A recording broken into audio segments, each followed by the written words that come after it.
I was committed. I gave my 100% kahit na sobrang limited lang yung time to prepare. Wow, and that is how you make a powerful entrance with the one and only Catherine Bernardo. Kat, how are you? I'm good. Actually, that was my first ever Walk for Century Tuna, so extra special talaga tonight. Thank you so much for being here. Thank you for your energy. You all look beautiful, and thank you so much for having me, of course. So we are all part of history, seeing Catherine do her first walk as Century Tuna ambassador. And you know, Kat, we've seen your journey starting out as a child actress and to more than a decade after the industry later, winning multiple awards. You have grown in front of our eyes. You've become a role model for many Filipinos. Your transformation and life story is super inspiring. So thank you for being here with us. Naiyak na ako. Yeah.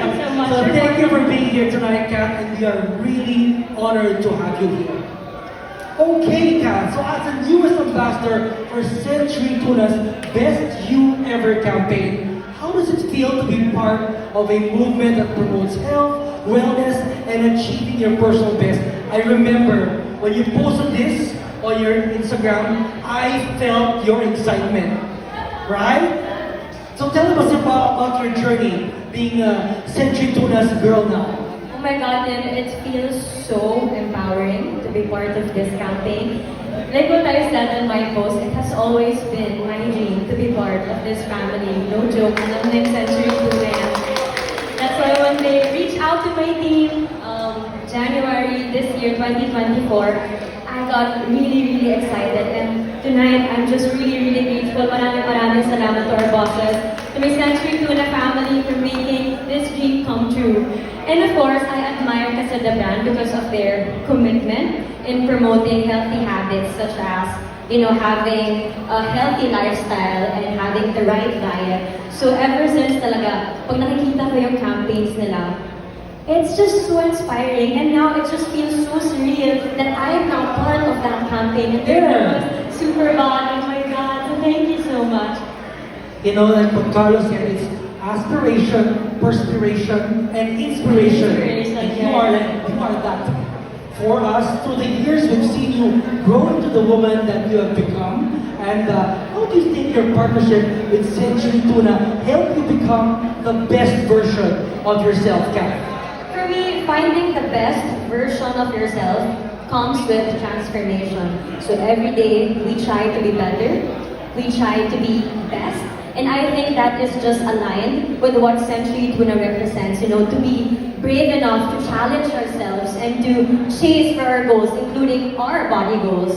So when I said yes to this, even though na meron ako very limited time to prepare, I knew that I was committed. I gave my 100% kahit na sobrang limited lang yung time to prepare. And I'm just glad that they're very supportive of me. And parang Century Tuna gave me that extra motivation that I needed.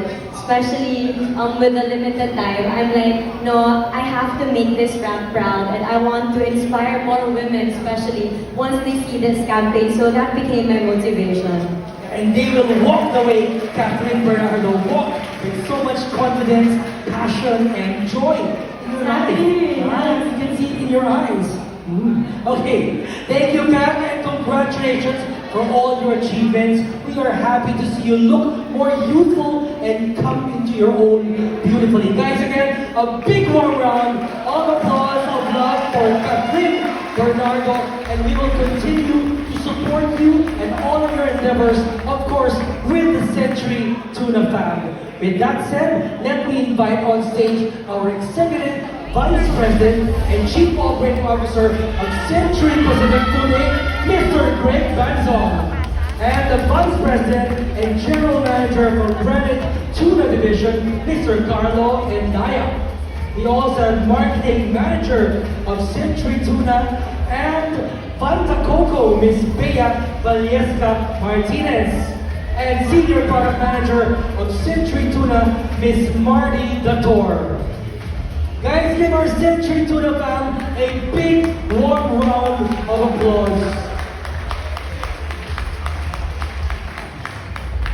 time to welcome back our 36 Superbots finalists.